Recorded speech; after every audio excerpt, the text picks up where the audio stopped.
Representative Pickert. Thank you, Mr. Chair. I have RS 0615. This bill has to do with the certification of water operators, the fee change in that. Thank you.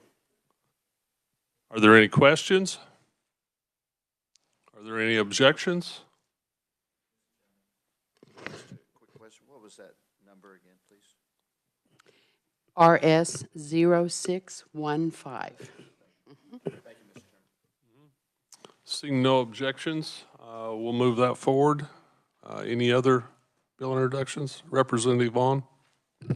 Thank you, Mr. Chair. I'd like to request bill with RS number 25 RS 0282 concerning the licensure for pump installation contractors and introducing it on behalf of the Kansas Groundwater Association. Are there any questions? Are there any objections? Seeing none, we'll move forward with that one. Any other introductions or requests? I do have one myself. I'd like to request 25 RS 0021. And I'm bringing this bill forward to provide for additional funding for the Kansas Water Office, some additional 2-to-1 match for conservation districts. There's been several members of this committee help me out on this bill, and I appreciate that very much. But I'd like to introduce that. Are there any questions? Are there any objections? Seeing none, that will move forward also. Any other bill requests? Seeing none, we'll move forward. Committee, have you had an opportunity to look at the minutes from 114, 16, and 21? If you have some changes, please tell me now, or I'd entertain a motion to adopt. Okay. Representative Stocksdale. Is there a second? Representative Essex. All in favor say aye. Aye. All opposed? Thank you. We'll proceed on to a presentation from Kelsey Olson, Deputy Director of the Department of Ag. Well, good morning, Mr. Chairman and members of the committee. Thank you for inviting me to speak before you today. I'm going to go ahead and get started on my presentation. Hopefully you have a copy in front of you, but I know that we're going to project it up as well. Oh, it's up. Perfect. Thanks. So I wanted to go over a little bit about Kansas agriculture and then what that looks like in regards to water as well. So Kansas agriculture is our largest economic driver in the state of Kansas. It didn't progress. There it goes. Okay, thank you. We contribute approximately $88 billion each year to the state's economy, and there's roughly about 13% of the state's workforce that work in some regard to agriculture and ag-related processing sectors in the state. In Kansas, we have 90% of our land is considered in production, whether that is for ranching or it's farmland. But we'll see in a later slide that we rank very high as far as a percentage of our land that is contributed to agriculture. When we go through our 5 largest sectors, you can see here the top one is beef cattle ranching and farming. That accounts for a little over $11 billion in economic activities in the state. Next highest is our animal slaughtering. So the way our codes break out, there's actually a difference for animal slaughtering as well as processing. In the state of Kansas, we have a number of large processors as well as locally owned processors who slaughter and process livestock every day in the state of Kansas. That contributes to about $9 billion of our state's economy on an annual basis. Certainly, grain farming is number 3, significant factor. We are one of the first ones we typically think of when we think of agriculture in Kansas. We have a proud history in being very productive when it comes to our grain acres. Moving to fourth, there is the meat process. So we do have facilities in the state that take primal cuts from the animal and break them down further for advanced processing or taking product and making, so we do have some steak manufacturers in the state as well as lunch meat manufacturers. So you can see the kind of the step from processing the animals, slaughtering the animals, and then we also have additional activities that break them down further. Kansas is also a leader when it comes to farm equipment manufacturing and machinery manufacturing, not only for the state, but for the world as well. So a lot of number of manufacturers in the state of Kansas. Looking at the employment, I wanted to just touch on where most people are employed. So we have a little over 38,000 people that are employed in farming and ranching and the cattle industry as our leading employment there. Grain farming is significant as well, ranking in at second. Animal processing, the slaughtering component there with our large meat processors, that's a large driver for employment. And what's unique on this is number 4 is other real estate. The way our software company looks at number of people employed that touch the ag sector.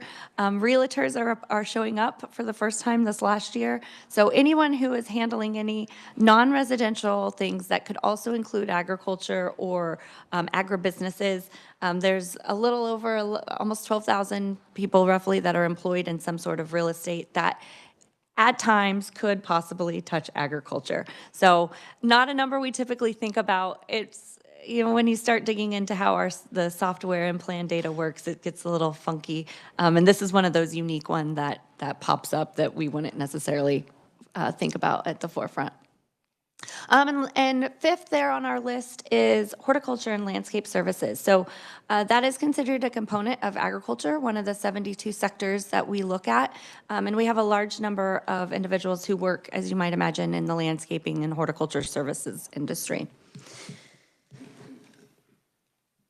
So this slide is a little bit small for those looking at the screen, but hopefully you can see on the list in front of you. This chart shows the breakdown of where Kansas ranks across the country and with our peers in forms of production, agriculture, and commodity items. So we typically rank number 1 for sorghum production. We bounce between 1 and 2 when it comes to wheat. Sometimes the North Dakota, we battle back and forth for being number 1 for wheat acres grown every year. Number 2 in cropland. So again, that 90% of our state's land is in agriculture production of some sort. So we typically are quite a leader when it comes to how much percentage of our state is involved in agriculture. Sorghum silage, you see there, cattle on feed, our grain storage facilities, haying. Looking through the list, we rank in the top 10 on a number of areas when it comes to being a leader in agriculture. I failed to mention on a previous slide that we are ranked 7th in the nation as far as state's total value of production for agriculture. So we really, we do a lot here. We're very successful. We're very productive in the state of Kansas. And in many areas, we're very much a leader when it comes to agriculture in the United States. This chart is from the USDA's 2022 farm census, and what we're looking at is a heat map of the United States, and if you can see on your page, you can actually identify counties that are, it goes down to the county level, and that is the quantification of the total production of agriculture by county in the United States. So the darker the color, the larger the value of that's coming out of that county. When you look at Kansas, honing in, I know I'm not zoomed in on the state, but you can see we have agriculture across the state.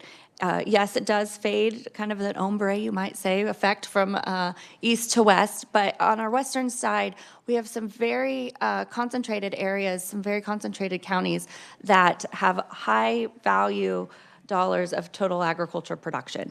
On the left, or on the right-hand side of that chart, you can see those top 10 counties for that value of agriculture in the state of Kansas. So Haskell, Scott, Gray, Finney, Grant, Ford, Wichita, Hamilton, Barton, and Nemaha are the top 10 production total value of production for agriculture coming out of the state of Kansas. And that's what's being shown there when we look at the dark counties outlined on the state of Kansas. So as I've mentioned, we're a leader in many ways when it comes to agriculture. When we think about our population, we are not as populated as many states, which is part of the reason why we're equipped to produce so much out of our state, but we produce more here in the state of Kansas than what we can consume. So we are also a major leader when it comes to agriculture exports for the United States. So here on this slide, you can see our total value of our agriculture exports. We tip the scales at $4.6 billion on an annual basis of value of products that are being shipped internationally. We export to over 99 countries on any given year for our ag products. Roughly of that $4.6 billion, agriculture accounts for about 1/3 of all exports from Kansas. So you think we're a leader in a lot of different areas, but agriculture is certainly pulling our fair share of weight when it comes to our exports for the state as well. And we were ranked 7th for ag exports, as I indicated, with our total value of production, and then for our dollar of exports as well.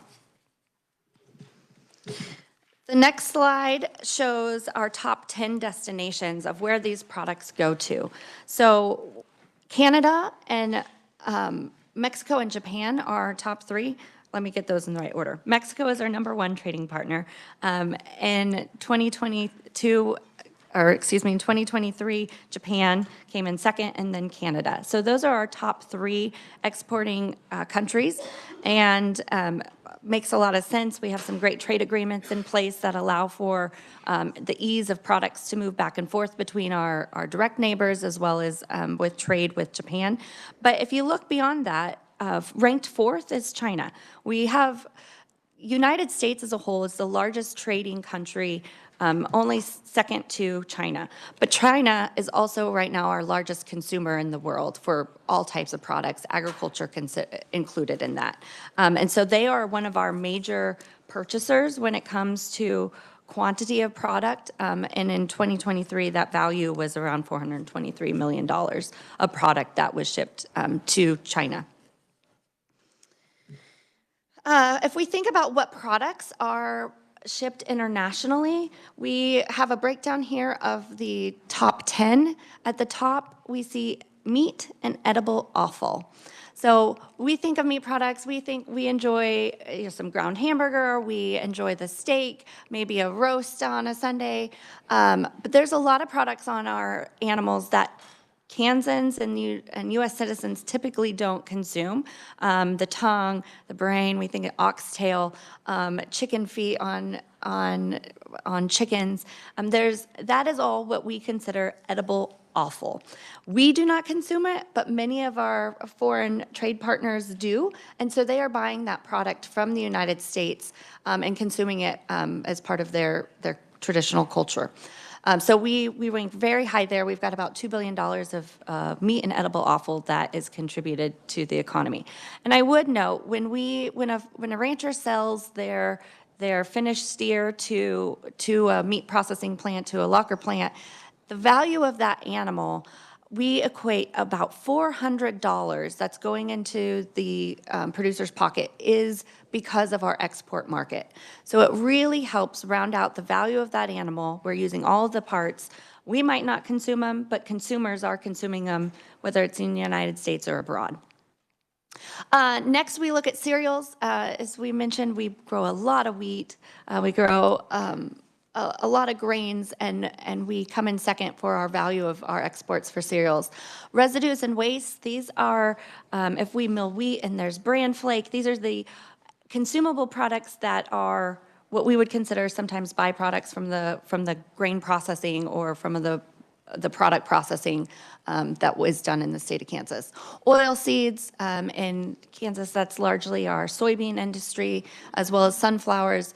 And you can see the list goes on: dairy, eggs and honey, beverages and spirits, milling products, fats, oils, prepared cereal and flour, as well as a miscellaneous edible prepared products. So that's kind of a breakdown of the products that we regularly export from the state of Kansas. So how does agriculture interact with water? Well, I mean, I think it's a given. We understand that we all need water to live and grow. That's very true in agriculture. But a quick snapshot in water, we have roughly 10,000 miles in the state of Kansas of streams and rivers. And 90% of all the water that's used in Kansas, though, is pumped from underground. We have 24 reservoirs, we have 7 principal groundwater aquifers, and we have many lakes and reservoirs that are used for drinking water. So that's just kind of the fast facts, the snapshot of water that I'm going to touch on, but we'll take that a step further. So water is impactful. When we look at the drought, we talk a lot about what kind of rainfall that we get in agriculture, how is that impacting our farmers and ranchers. The map that's going here rather slowly, though, is in 2024, it's going to show you the transition of the drought. It was actually a wetter year in 2024 than previous years, but you see the shifts. As we move towards the end of the year, you're going to see that yellow and brown reduced to a smaller area that we started with in 2025, but it's continually shifting and adjusting based on what kind of precipitation we're receiving in the year. We were not the worst this year, which is a proud thing to be able to say. Our producers had water that they had access to, which was different than some of the drought years that we've had. So I believe that you do have access to this. If you want the full year, you can take a look at that. I will note, so this monitor comes from the University of Nebraska. They run the U.S. Drought Monitor, and they provide a weekly snapshot of precipitation for across the country. It's very helpful. We reference it for a variety of ways in the Department of Ag.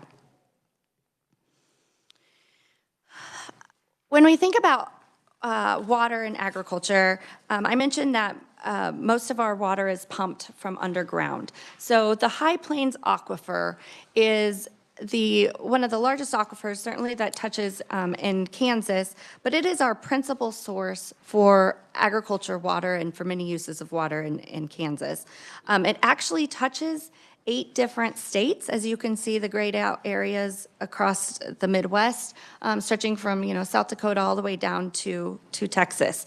And again, 70 to 80% of the water that Kansans use is coming out of our aquifer systems.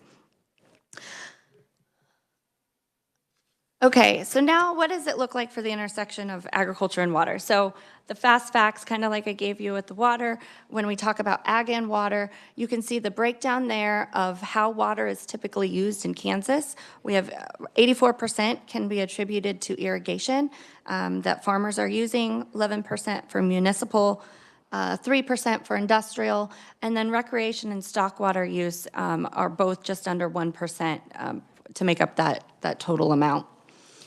When we think about how much water is agriculture using when it comes to irrigation, 1 inch of water over 1 acre of land equates to 27,152 gallons of water. So I know myself have a hard time sometimes wrapping my mind around when we start talking about acre feet of water. How much water are we talking when we're pumping and running our pivots? That starts quantifying it a little bit easier, at least for me, when I think about water.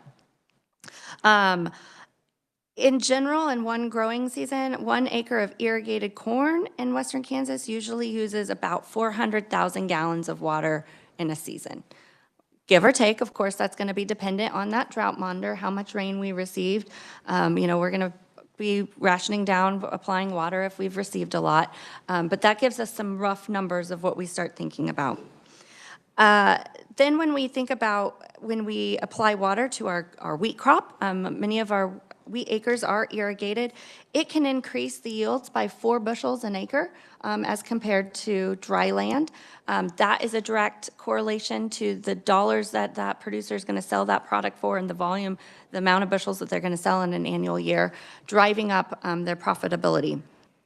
And then when it comes to an irrigated field of corn, we have made many advancements when it comes to corn genetics.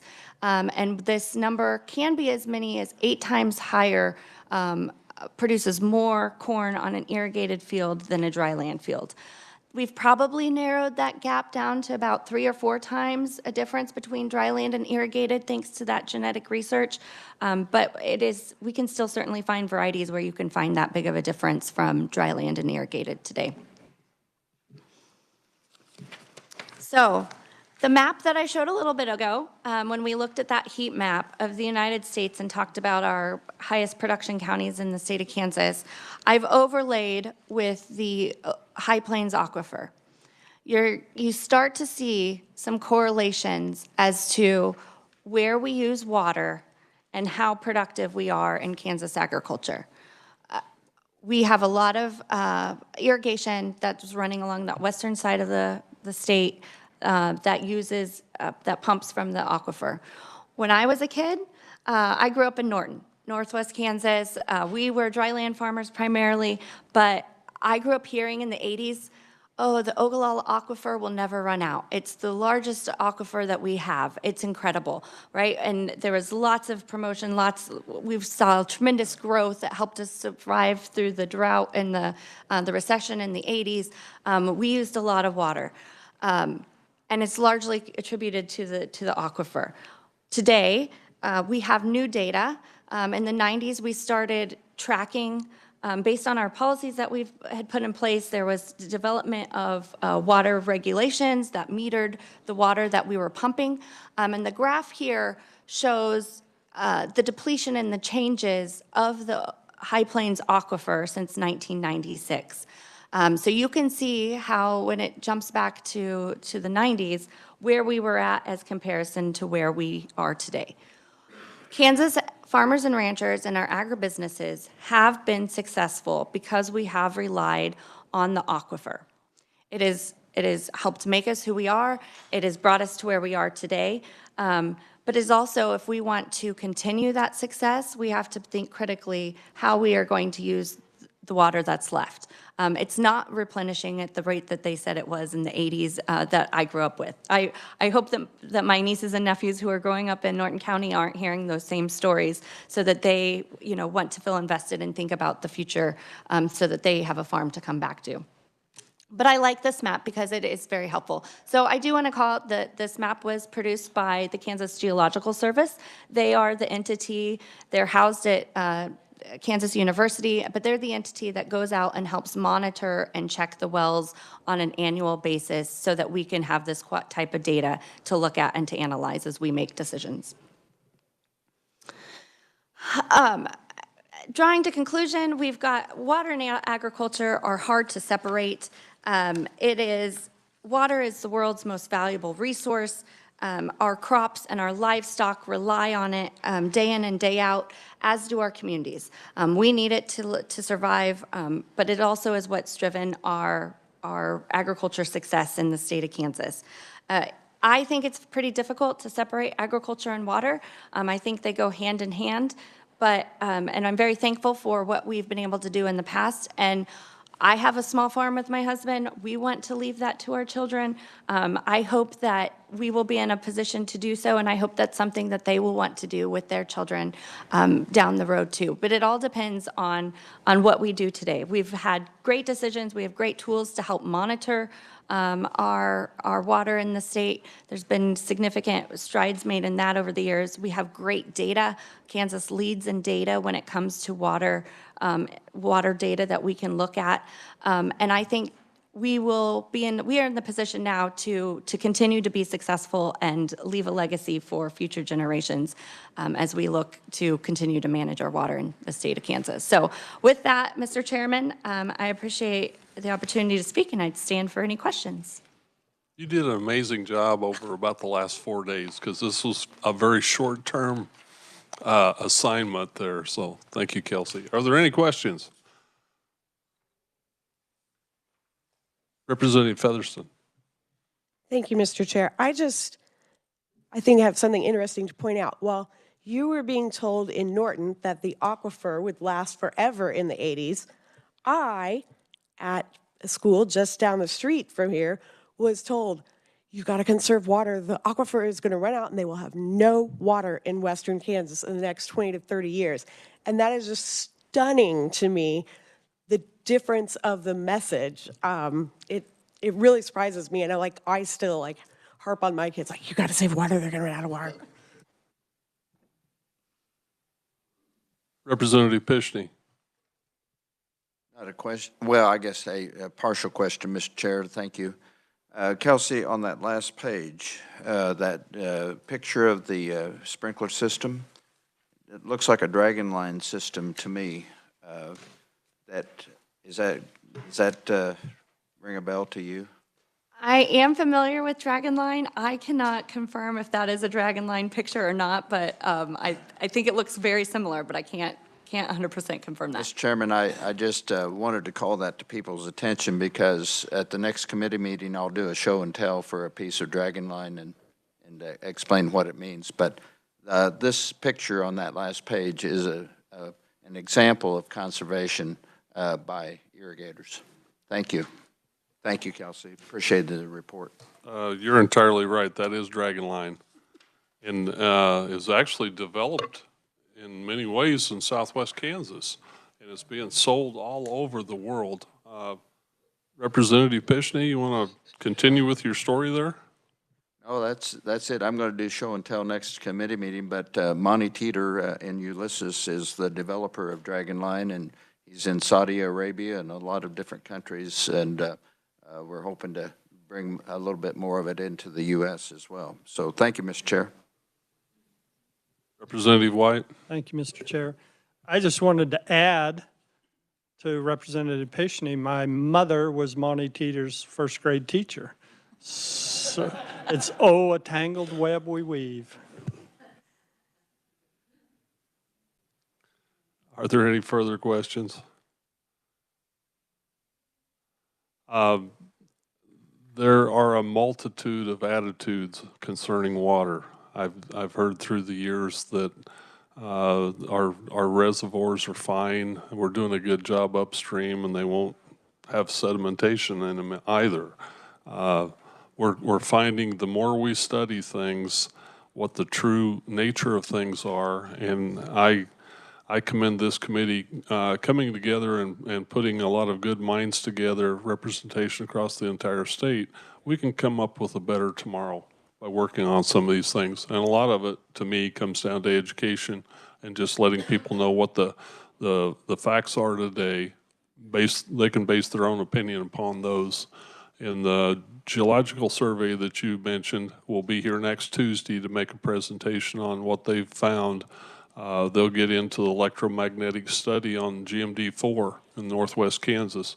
It's a tool that's happened just recently that we're taking advantage of to get kind of a 3D picture of what that aquifer looks like out there. It makes a huge difference to our economy, as Kelsey's pointed out here. So we're all in this together, and I appreciate your presentation today. Kelsey, thank you.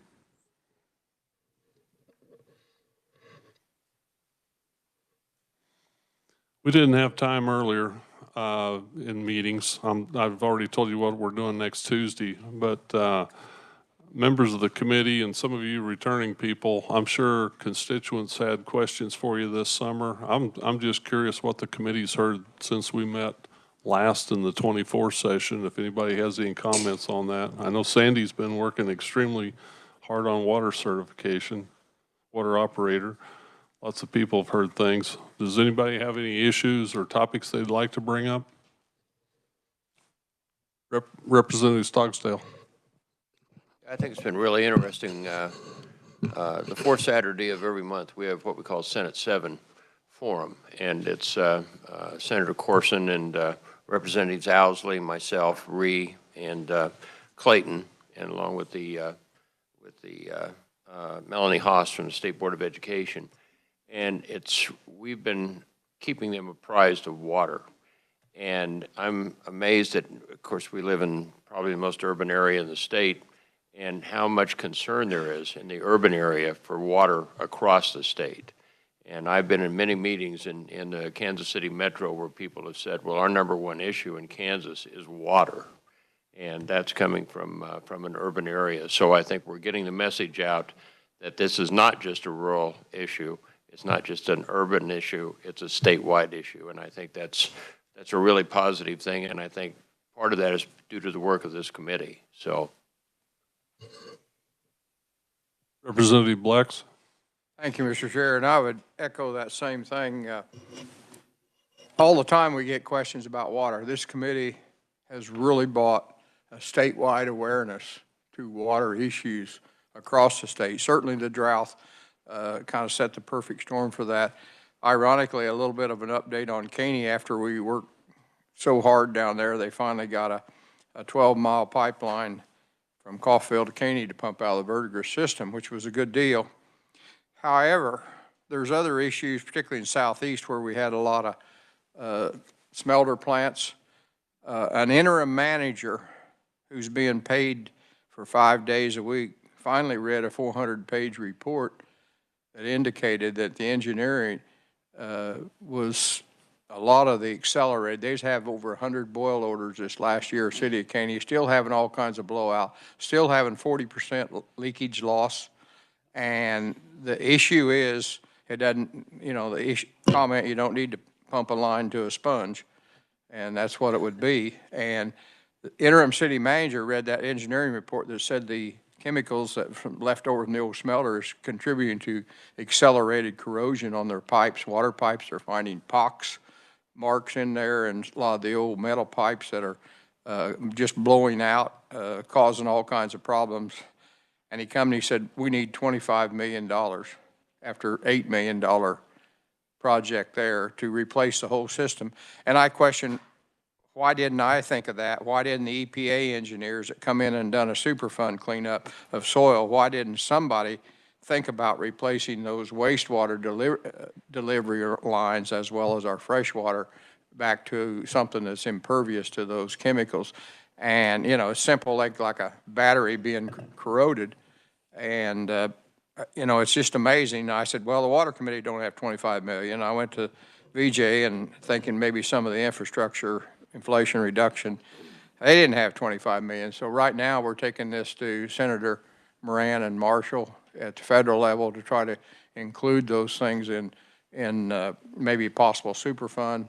You know, they're doing a little bit down there now on some more soil removal or just recently. So it's amazing the awareness that we have brought to, you know, and I think the crafting of the bill was really, really good when you start looking at irrigators out west as well as small, particularly small cities, even larger ones that's looking at infrastructure. It's brought all that to light, and we've shown the residents of Kansas how important the need is for water, and it's going to come with a high price tag. And but you know, it's just kind of amazing how one problem, we think we get one solved and another one pops up, so our work's not done. And I want to thank the committee. You know, I think done a great job of getting that message out of how important water is. Thank you, Mr. Chair. Anybody else? Representative Pishney. Thank you, Mr. Chair, and the chair knows that I like to talk a little bit, so I'll try to limit my comments, but I haven't been in this committee before because I'm a freshman, but to your question that you asked, if I heard it correctly, what have I been hearing?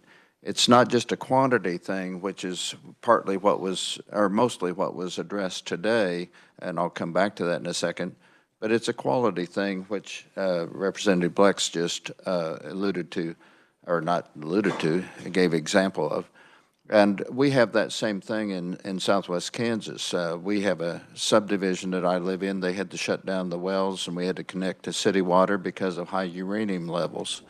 We had plenty of water, quantity-wise, didn't have quality. One of the smaller communities west of Garden City had to do a treatment center. It was millions of dollars, and I don't remember how it was funded right now. But so the quality thing is right up there with quantity, at least out in our neck of the woods, and it sounds like maybe in other parts of the state. And then, Kelsey, I'm not arguing with the point you made here, but I would just add one thing. Your last slide, it's difficult to separate Kansas water from Kansas agriculture, and I absolutely agree with that. And I'm glad the chair asked you to bring that report to us, because that is absolutely true. But the other part of it is, particularly out in western Kansas, it's difficult to separate Kansas water from lifestyle and livelihood within our communities with farm families. You referenced farm families a little bit ago. That's why it is the #1 issue, especially in the western part of the state. So thank you, Mr. Chairman, for asking the question and allowing me to go off on that. Representative Essex. Thank you, Mr. Chair. So I wanted to just share with the committee and with the chair an opportunity maybe for an informational hearing. I have constituents very concerned with you might have heard, a recent ruling from a California federal district court that found the current level of fluoride in drinking water in the United States poses an unreasonable risk to the public health. So it has been something that has excited a lot of people. Again, municipalities are talking about it, including mine. And I thought maybe at the state level here, because I know this is more of a city issue, but we could lead some kind of fact-finding, bring people in, have an informational hearing, and kind of try to filter out, facts from maybe not so facts. So just wanted to present that as an option. I hope to host a informational meeting after turnaround concerning municipal drinking water, addition of fluoride and other chemicals and things. But anything further?